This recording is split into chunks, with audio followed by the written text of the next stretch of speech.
post there. And then you can either push that link, or I will also have them down in the actual module. To make sure you watch those, I'm just giving you 10 points for either being in class or watching the video, and you just need to, for this assignment, write, I was in class for like today's, and then I watched the video when you watch the video for the other ones, and you get 10 points for watching it, just to make sure that you're staying on that.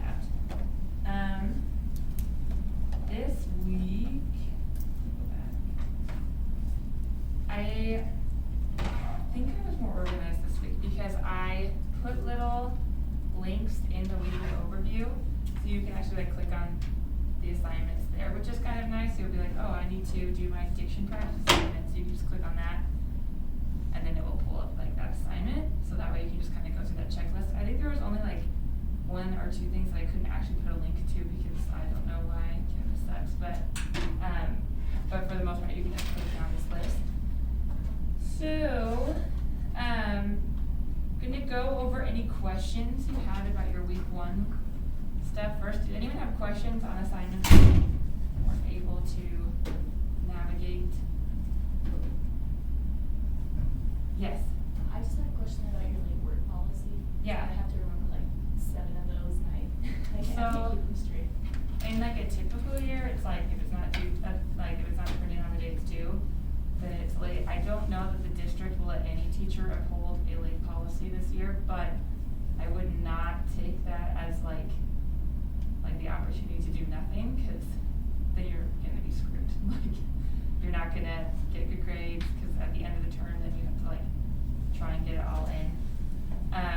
If they do let me uphold a late policy, then it's you lose 30%, like you don't have it turned in, but I'm not actually sure on the rules on that. So I would suggest to you, just for your sanity, turn everything in on time, and then if you can't for some reason, be emailing that like teacher and stuff. So, but like last year, because we were all online, the late policy didn't quite hold, right? Like they just passed everyone.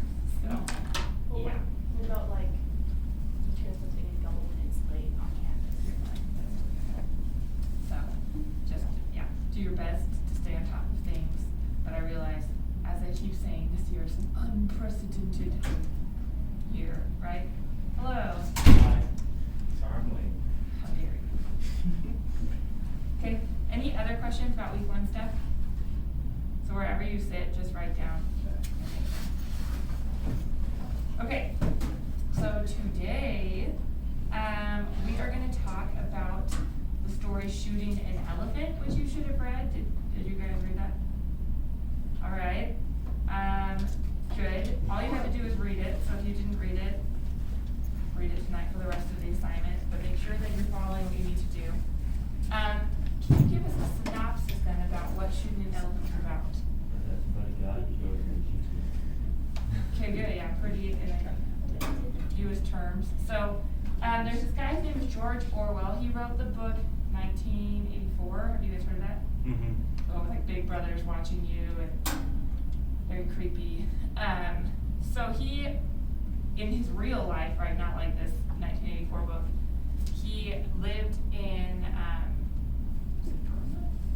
anyway, he was an imperialist. He was kind of like the police there, I guess, kind of this imperial presence. And an elephant gets loose, and they come to him and they're like, there's an elephant, it's going crazy, it actually kills a dude, and so he has to contain this situation, right? And so that's the story that we read.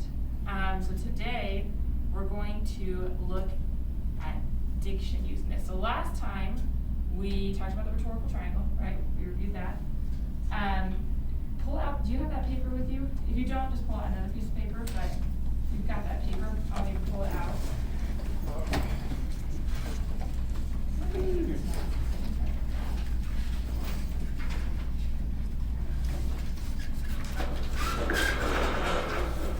Okay. So on your AP exam, you've got 3 essays that you're writing, okay? And it's kind of a crazy thing that they ask you to do. They ask you to write 3 essays about a text that you've never seen before in 135 minutes, right? So that's like 45 minutes each, which is kind of stressful, right? And so in order to help you do that fast and to feel confident, we're gonna teach you some skills that you can apply to any text and then have something to say about it in hand. So if you flip over your notes, you're gonna write rhetorical toolbox. And that pen is dead.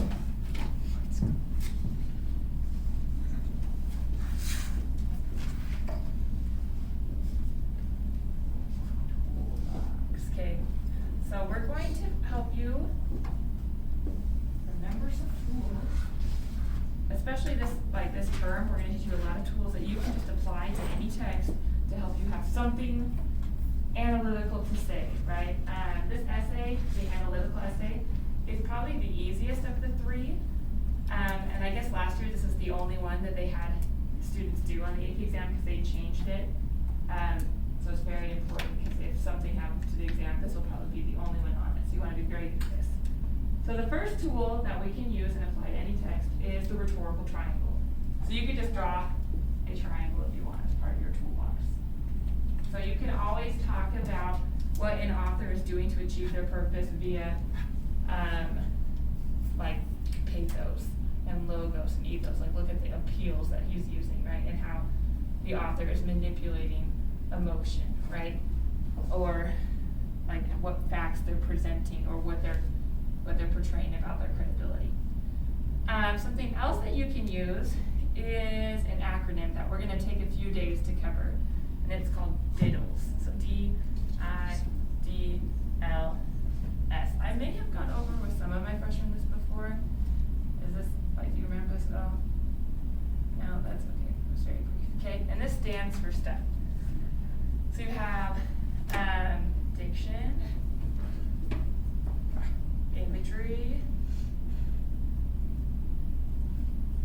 details, language,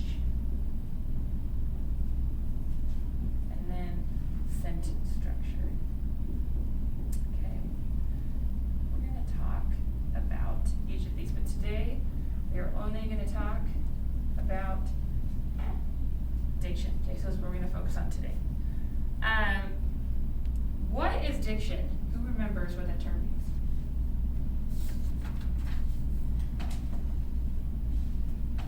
And I do give you participation points at the end of the term, so if you have like an easy question and you know the answer, we wouldn't answer those, okay? What is diction? What word does it sound like? Dictionary. Good job. Okay, so the dictionary, what's in a dictionary? Words. Words, right? So diction then, the way that I remember it is it means word choice. So everybody write that down because you guys didn't know, right? So this is your word choice. As an author, as a writer, you can use a lot of different words to say the same thing, but depending on what you use, it's going to have a different effect on your purpose. So when you're choosing words, I like to think of words as a continuum. Okay? And there are words that are positive, and there are words that have like a negative connotation, right? And this is kind of neutral. Okay, do you guys know what the word connotation means?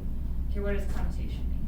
It's not the word's literal meaning, but the meaning associated with it. Yeah, good. So connotation, and you might write this down too if you don't know what that means. Connotation is the feeling behind the word or associated with the word. Okay. Now that's different than denotation. Does anyone know what denotation means? The word's literal definition. Yes, the literal dictionary definition, so literal meaning. So these are not always the same. So we're going to be looking at words, and kind of more this connotation is going to help us with diction and how that differs from like denotation. So looking at this continuum, what are words that don't have like a positive or a negative effect? Think of a word that doesn't, yeah. with the count? Yeah, totally. I don't really have an emotional attachment to the word the. And if this continuum helps you to remember the stuff, again, I would just be jotting down notes on your little thing, okay? Yeah,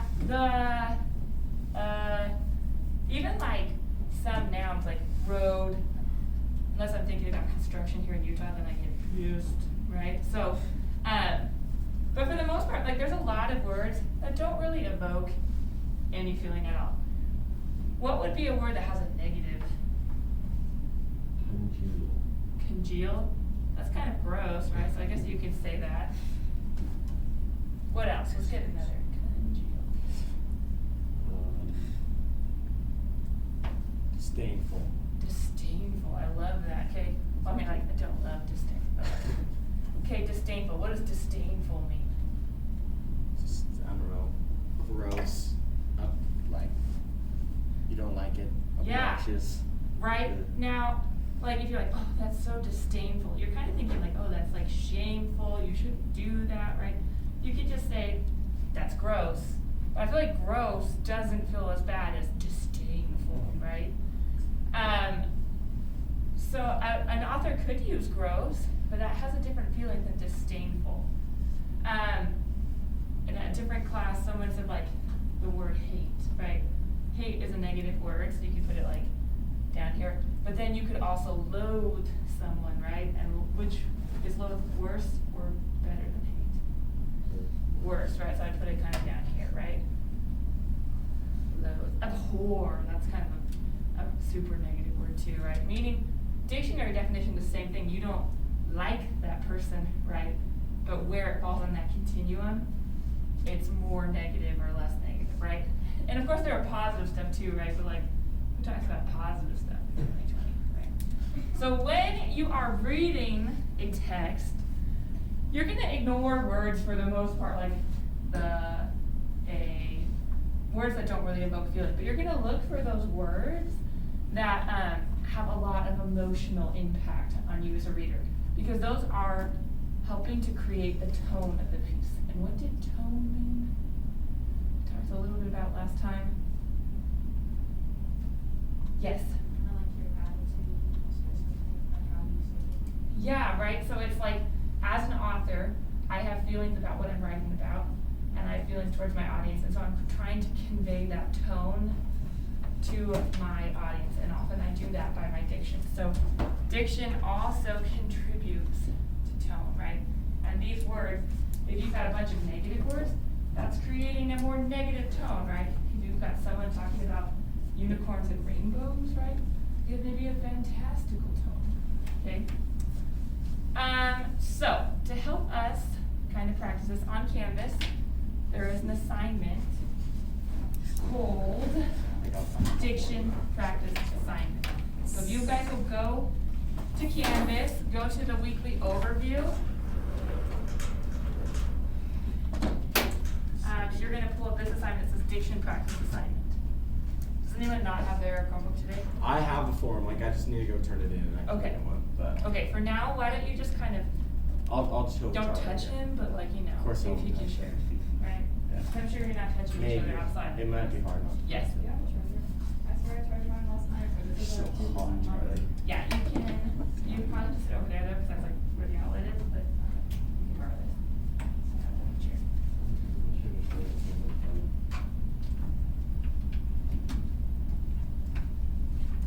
I forgot my charger this weekend, but it's lucky that it was almost fully charged, but that was real chaos for me. Okay. It's working other, oh wait, yours is different. I do have a charger for that though too. I got something for it, I think.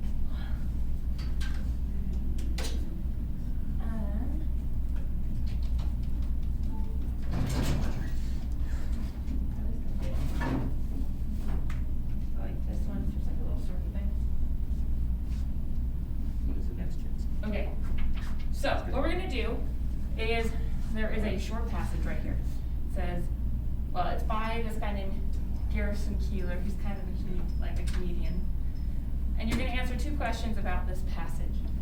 You're gonna look at some of the diction being used to create this.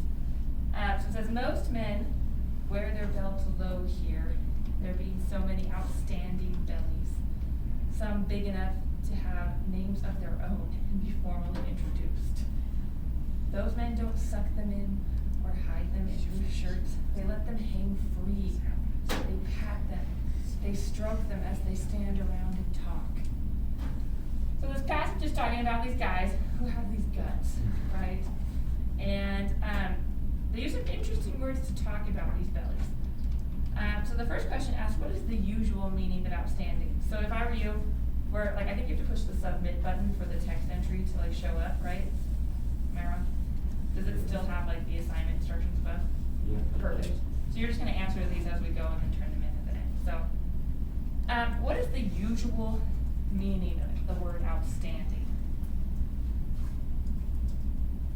What do you tell me? Kind of going above and beyond a little bit. Yeah, right? You think excellent. This is an excellent thing, okay?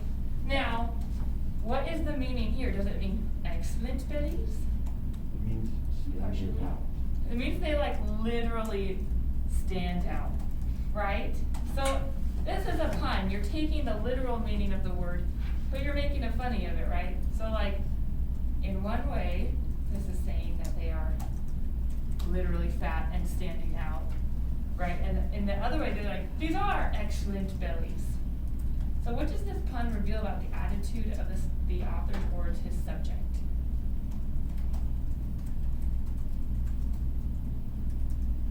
How does the author feel about these bellies?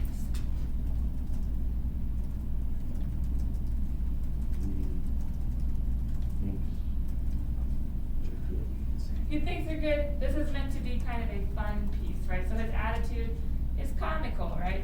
He actually he likes these bellies. He thinks it's funny that they're fat, right? This creates a comical tone or attitude. Any questions on that first part? Okay. The second question says, read the second sentence again. So that second sentence is, those men don't suck them in or hide them in loose shirts. They let them hang free. They pat them. They stroke them as they stand around and talk.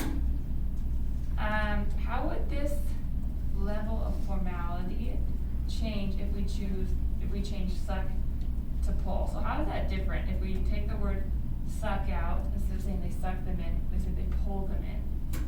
What does that do to the feeling of that sentence? And the formality of it? It increases the formality of the sentence. Yeah, go for it. It makes it less comical and more formal. For sure. Yeah. Yes. It'd be a piece saying, don't hide your belly instead of making fun of them. Yeah.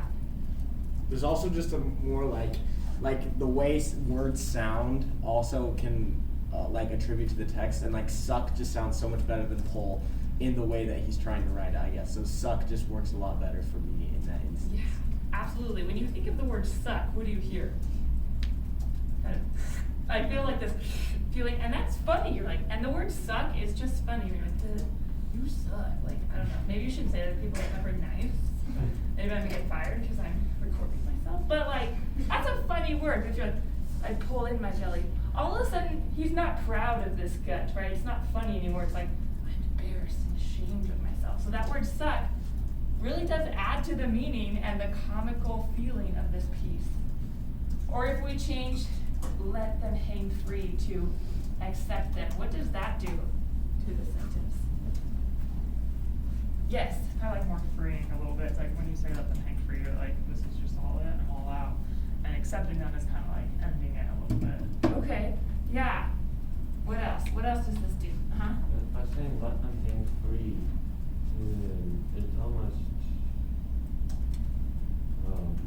personification of these bellies, right? But by accept them, it doesn't do the same thing. Yeah. Huh? I think when you also when you hear let them hang free, you create this image in your head his gut is all the way out here and he's just letting it hang free. Whereas accept them is just he just Yeah. Kind of again going back to that pride factor, right? Let them hang free. I think of the American flag, let freedom ring, right? And then you accept them. There's kind of still some of that shame associated with I accept my belly. I'm not proud of it, but I'll live, right?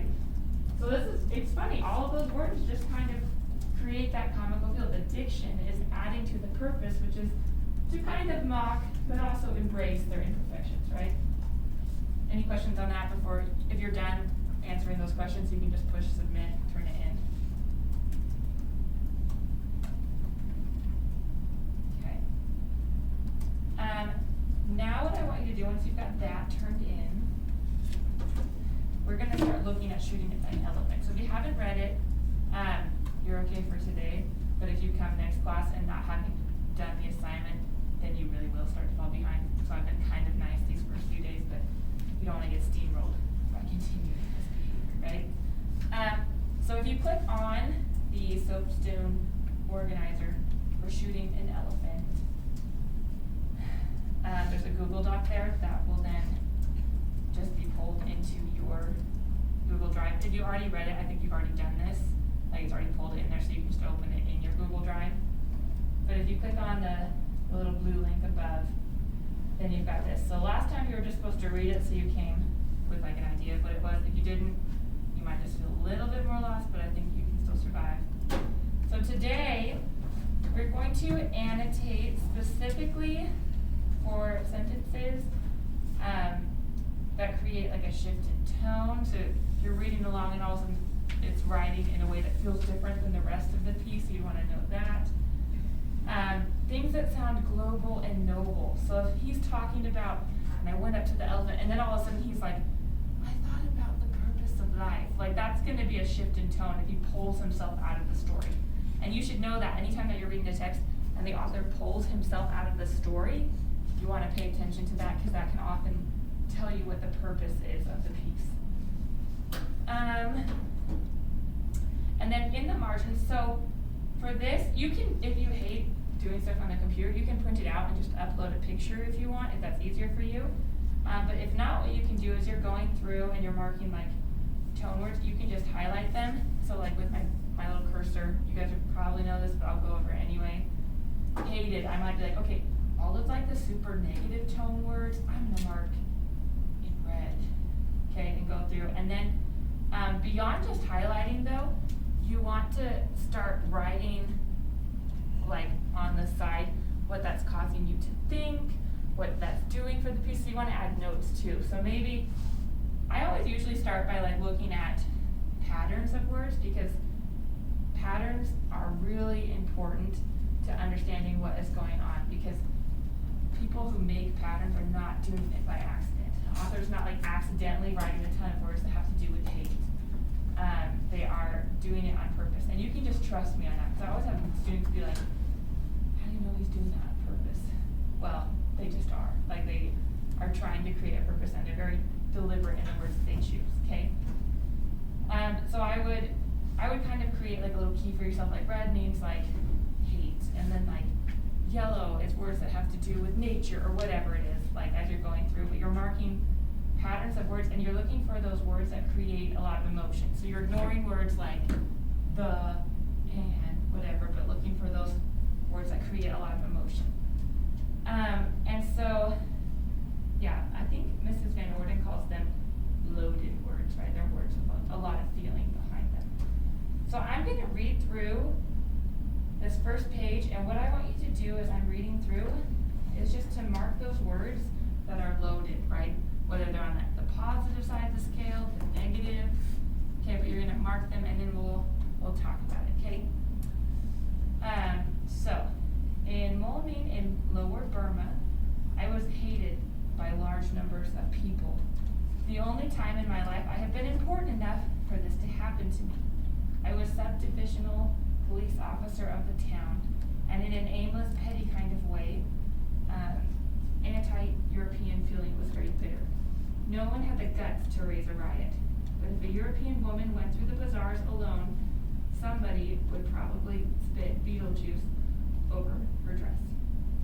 As a police officer, I was an obvious target and was baited whenever it seemed safe to do so.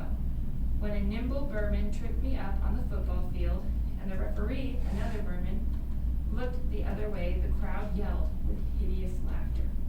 This happened more than once. In the end, the sneering yellow faces of the young men that met me everywhere, the insults hooted after me when I was at a safe distance, got badly on my nerves.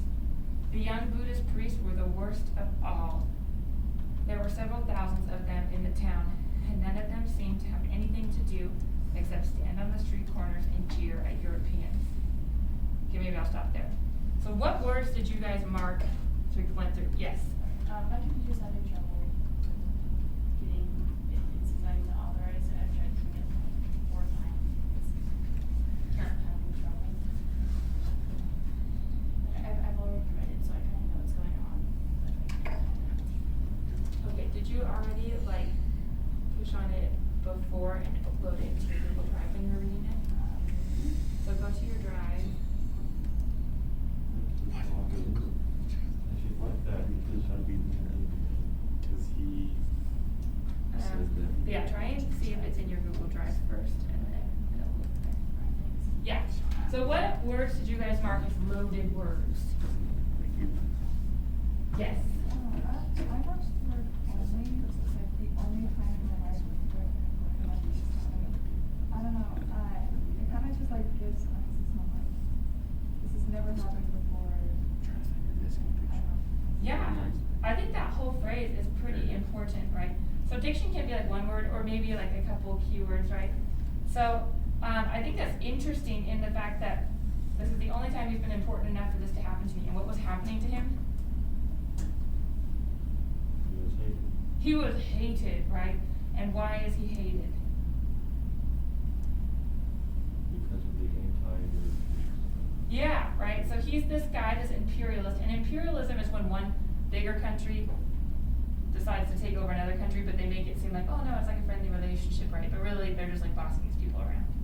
So only, yeah, he's like, this was a pretty pivotal time in his life, right? He's hated. The only time he's important enough, so only definitely has that connotation of like, oh man, this is like a key point in his life, right? What other words? I marked as negative with hideous, sneering, hatred, and jeer. Okay, good. So hideous, I love that hideous laughter, right? Jeering. I'm just kind of marking these, whatever. So sneering, that's what it was. Sneering, yellow faces, and did you say hooted? Yeah, and jeer. Yes. Okay. What do these words tell us about his feelings towards these Burmese people? They're similar to their feelings. Can you say that a little louder? 'Cause They're similar to their feelings. yeah, so he does not like them, right? He is not a big fan of these people, and they're not a big fan of him, right? So it's kind of this mutual dislike. What other words did you mark? Yeah. Wait, could you scroll down?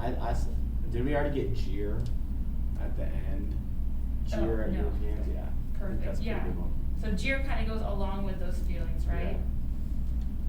Anything, so they don't like the Europeans, he doesn't like them, yeah. The aimless petty kind of way of anti-European feelings very bitter. Yeah, the aimless, petty kind of way. It was very bitter. So there's lots of feelings of bitterness on both sides. Okay, I'm gonna keep reading. You keep marking words, okay?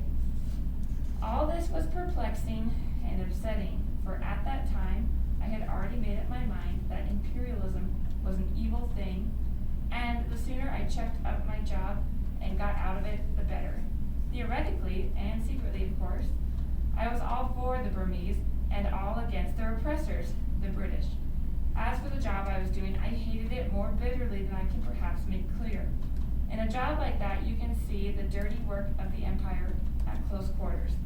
The wretched prisoners huddling in the stinking cages of the lockups, the gray, cowed faces of the long-term convicts, the scarred buttocks of the men who had been bogged with bamboos. All these oppressed me with an intolerable sense of guilt. But I could get nothing into perspective. I was young and ill-educated, and I had had to think out my problems in utter silence that is imposed on every Englishman in the East. I did not even know that the British Empire is dying. Still less did I know that it is a great deal better than the younger empires that are going to supplant it. All I knew was that I was stuck between my hatred of the empire I served and my rage against the evil-spirited little beasts who tried to make my job impossible. With one part of my mind, I thought of the British Raj as an unbreakable tyranny, as something clamped down and secula seculorum upon the will of prostrate people. With another part, I thought that the greatest joy in the world would be to drive a bayonet into a Buddhist priest's guts. Feeling like these are the normal byproducts of imperialism, ask any Anglo-Indian official if you can catch him off duty. Okay, what words did you mark?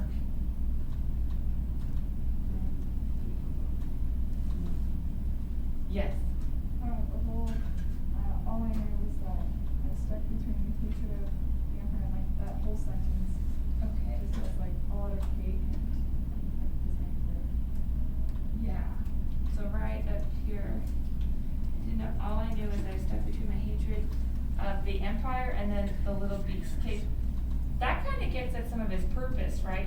That's one of those places where he pulls out of the story, and we're not literally in the streets of Burma watching a situation happen. He's talking kind of like a voiceover, right? Like all I needed, like these would be his inner thoughts. What else does he say about imperialism in this part?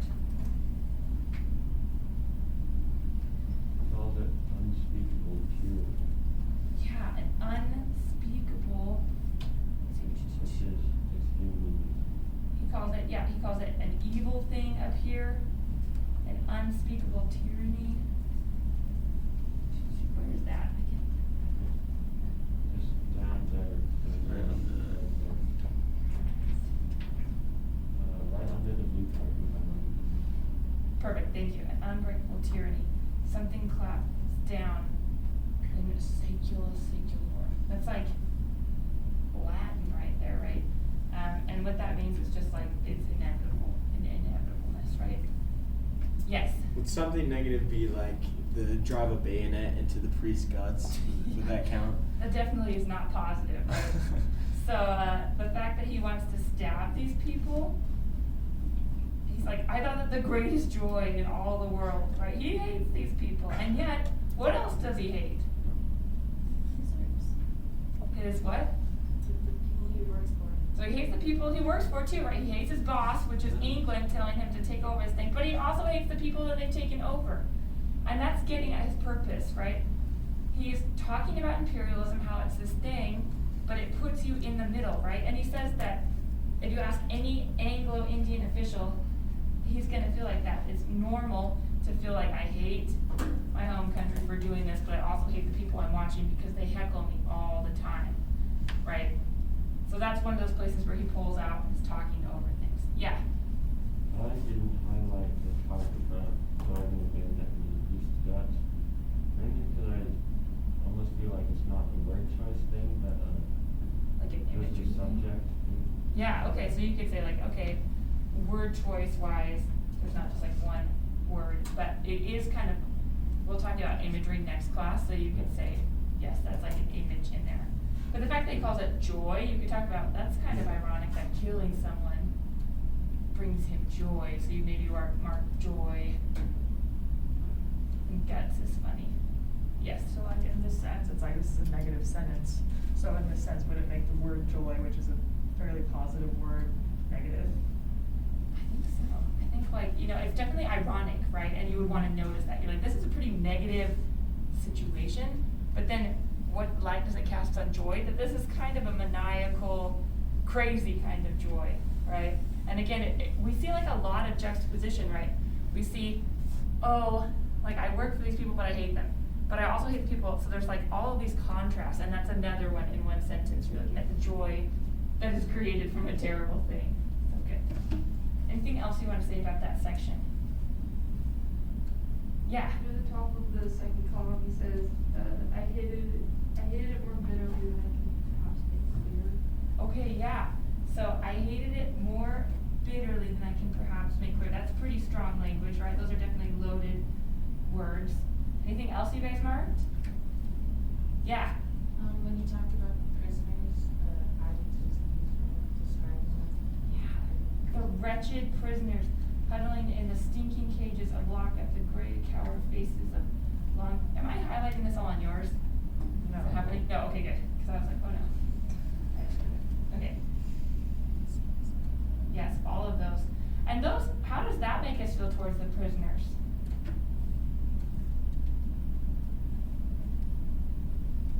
What do you guys feel towards the prisoners when you hear about their scarred buttocks and they've been bogged down with bamboo, or not bamboo, bamboo. Not talk, this mask is like, It makes you feel bad for them. yeah, you pity them, and yet he also wants to stab them. So he's in this awkward position, right? Looking back, he calls their faces yellow. What does that tell us about George Orwell who's writing this? Kind of, if someone called someone yellow today, what would we say about That's them? racist. As racist, right?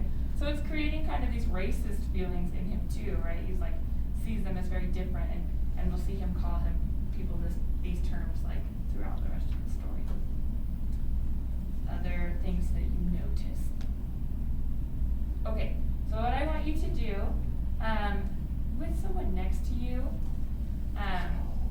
go through the next page and mark words just like we've been doing, loaded words, and then any notes to yourself about what those words are. So this for the part about him driving a bayonet to the Buddhist priest, you can leave comments like, this is an ironic sentence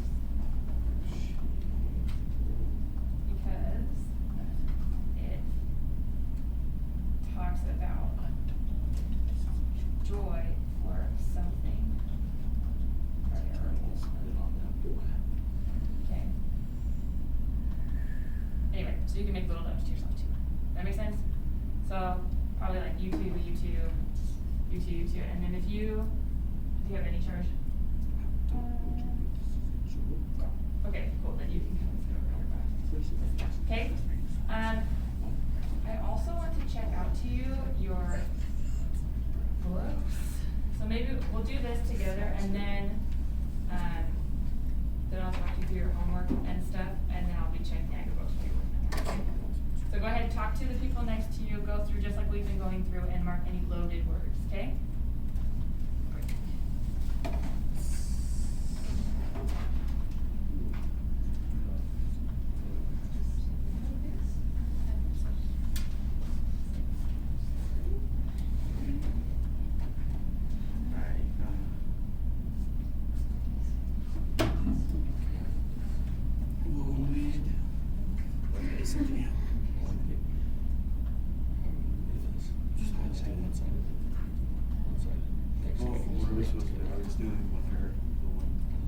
Yeah, you'll just pick up like on that second page where it says, one day something happened. Are we just doing that whole section right there? Yeah, and you'll Okay. go until, I guess, it ends with smelt the elephant Okay. on like that third page.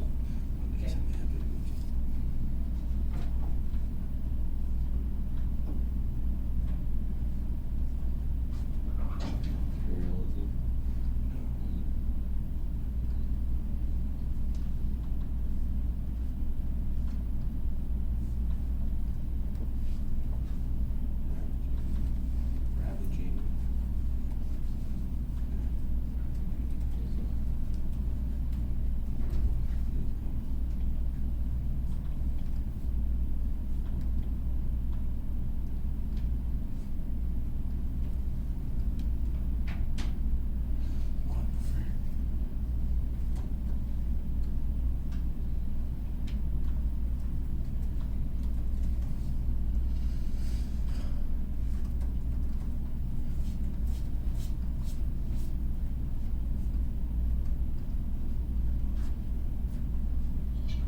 approach to it, go ahead and talk to the other person about what they found, and if they found stuff that you didn't, add that to your markings, okay?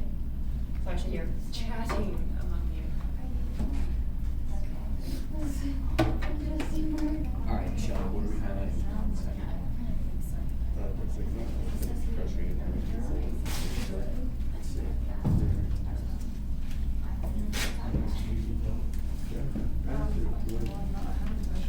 That like.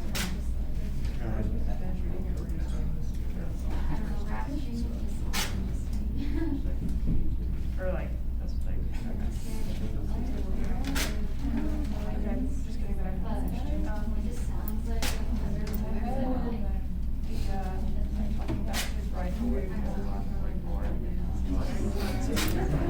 Yeah, his rifle.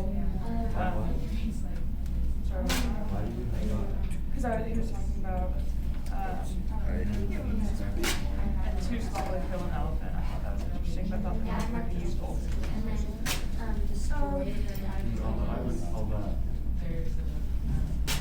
Go back to the south and see what happens when the oceans are up.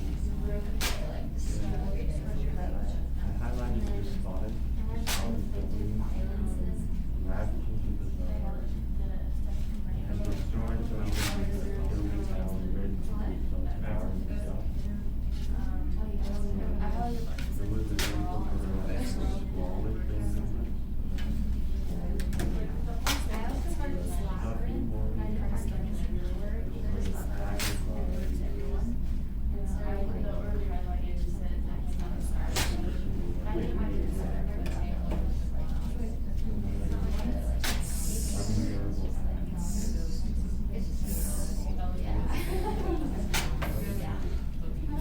I mean, just like.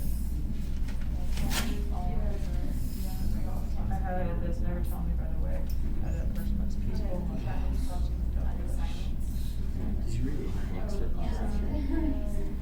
I did Vader.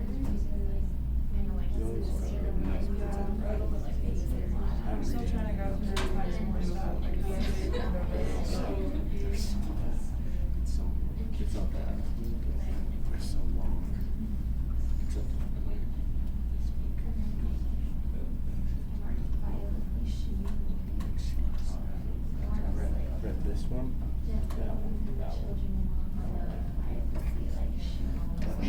Some of them are all Saturday.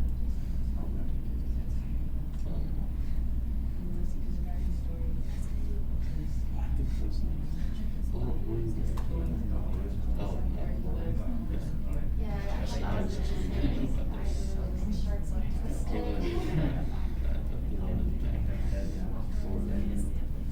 There's nothing new in this subject.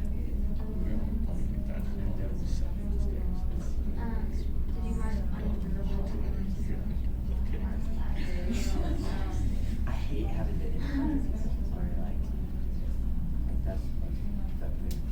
They just don't do it. Okay, let's come back together. So what did you guys mark as you were going through here? What happens in this section? What are some words? I heard some good conversations happening, so what words really stood out to you?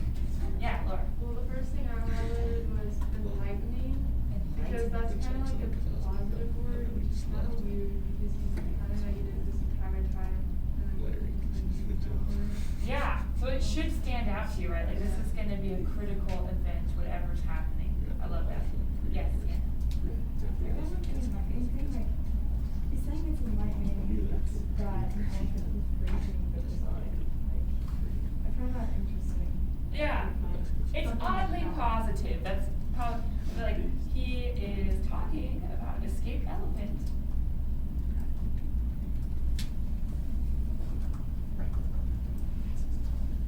How is this positive, right? So that it should cause you to question and be paying attention as you read. Yes. I think with him saying roundabout, like in a roundabout way, I think it's like when it comes full circle, it's like by the end, like there's something good will come out of this. Okay, good. By the end, I should know because it's roundabout. So you see how I'm like jotting notes to myself that are more than just saying like this is a positive word, because highlighting in different colors, like you don't necessarily have to write like, oh, these are all positive, positive, positive, because the highlighting does that. You're writing thoughts about it as you're thinking through the piece and what it's doing for the purpose. So you're like, you're asking yourself as a reader when you read a roundabout enlivening way, you're like, all right, this is weird. Have you ever heard that like phrase, like blessing in disguise, right? Where you're like when my house burned down when I was in 3rd grade, it was actually a blessing in disguise for our family, and then we'd have to explain that to you so you would get the full meaning. Laura, did you have a question? Oh, no, I didn't. Okay. What else did you guys mark? Yeah. I marked despotic government because like Okay, good. is a good choice. I think. Yeah. What does despotic mean? Anyone know? You can always like right click and say, okay, like define. I guess you'd have to just do despotic, not with government. Define despotic, and it will tell you tyrannical, right? Okay, so the real motives for which despotic governments ask, and which government is in control here? The British, right? Which is ironic because he is a British citizen, right? So again, it's going with with where he is in the middle. He's like, oh, I hate this, but I also hate these people. Like they're driving me nuts. It's sometimes, as a teacher, you feel the same way. You're like, I love the students, but they also make my job difficult. But my job is the students, right? Like, not that I hate you, not that I'm gonna take that back. I really shouldn't film myself. Okay, good. What else did you mark? Yes, hon. Before that, I marked the real nature of imperialism. Okay, why did you mark that? Because it like shows the audience that maybe there was like a mask on imperialism that everybody was seeing, and so because of this incident that's about to happen, he got to see what imperialism really is. I just got chills. Right. Right, like, so imperialism, again, it looks like, oh, I'm your happy big brother. I'm gonna help you out, little country that can't fend for yourself. It's a facade, it's a mask of what's really going on, which is, we just want your stuff. And we're gonna be in control of you because we're just a tiny island, so we take over the world to provide for us, right? I love that. And I think it kind of goes with like despotic government, because again, he's talking about something that his government thinks is good, and yet he doesn't feel that same way. So both of these kind of have to do with his real feelings about imperialism. What else did you guys mark? We haven't heard from you today. What's something that you marked? See, I marked well something. Okay, cool. We can totally go. Crucified and sharply twisted. Yes. Crucified. Okay. Let's see here. Where does he write? At the end. Oh, I can just control that. Okay, right there. So crucified. What image, what person does that conjure up in your mind? When you hear the word crucified, who do you think of? Jesus. You cannot hear the word crucified without thinking about Jesus. Whether or not you're Christian, right? That just like they go together. And so he's talking about this person who is crucified. And that's a very loaded word, right? You could have just said like this person was dead. He says crucified. And the fact that he says crucified, it's pointing to Christ. And we want to think as readers, why would he compare this dead body to Christ? Does anyone have any ideas? Yeah. Like, the death of Jesus was a really sad thing. It's really big. That's a good way to think of the emotions. Okay. Definitely manipulates them, right? We're going to see some more parts later on in the story that also have like a Christian connotation to them. So this is kind of the first example. As you read through, I want you to be paying attention to other images of Christianity that you see, because that's going to be a big symbolic part of this story. But I'm so glad you noticed it, because again, I'd be like, crucified, is he going to bring up anything else about Christianity or Christ? So as a reader, there are like signal words that you're like, I don't know how this fits yet, but I'm going to figure it out. Okay? So for your homework this week, you are going to do the same thing that we've been doing with the rest of the story. So there's a couple more pages, and you're going to be annotating for diction and also for purpose. So we've kind of talked about how these are building together for purpose. So we see that he doesn't love imperialism, but he also doesn't love weak people. So you want to think, okay, what does this do for the purpose of the piece? Why is he writing this? What does he want us to see? So thinking about that, thinking about diction. And then at the end, there's a chart called a soapstone chart. Basically what this is the rhetorical triangle in chart form.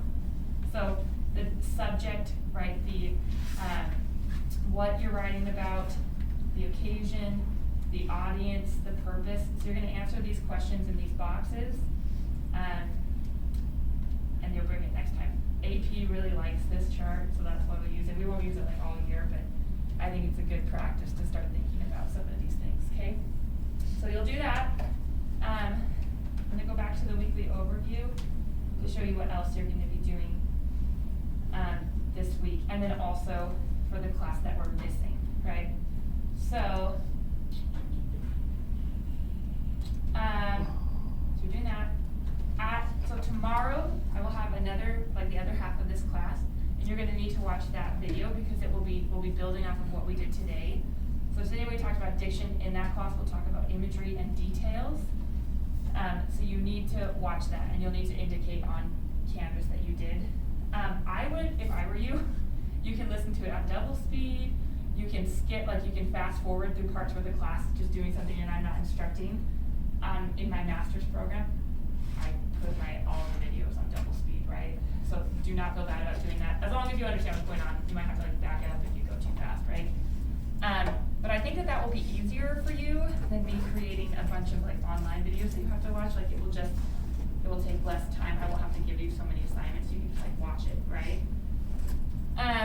So make sure you do that by next time, because then when you guys come on, like, or when you watch the next video for Monday, like they just keep building, right? So you don't want to fall behind. And then, so when you're watching that video, there'll be 2 assignments that we do in class. We'll do another practice like the bellies one, but we'll do a different passage for imagery and detail. And then you'll do another chart, kind of like the one you're doing for shooting an elephant, for this new piece called Salvation, which is really good. And then after you've done those, for the Monday class that you would have, I just posted a video, and it's like very annoying. It's just my voice over some slides, so I feel bad, but that was just the easiest way to get that done. So you'll watch that after you've gone through and done Salvation yourself. It's gonna teach you about language and sentence structure, so that's the last part of diddles. So you'll need to watch that. And then you'll apply that to Superman and Me and Stranger in the Photo, okay? So, yeah, and I think that's all on your green chart too, kind of detail your assignments. So just go through, when you're going home, just work from top to bottom on this, clicking the different things. Questions? Yeah, I'm gonna check out books too really quick. You do not need to bring the book to class until we're reading it, and I'll tell you the time before, like bring this book. But I wanna check out all your books for the whole year, so that way if we go online, you have everything you need. So what you're gonna do is there are 5 boxes over here. You're gonna pick up a book from each box and then come over here and I'll check them out, okay? Do you guys have any questions before you go home and figure out your life? So the soapstone chart is homework? Yeah, so you're finished doing what we did, like annotating wise, and then the soapstone. Yeah. And then you'll watch the video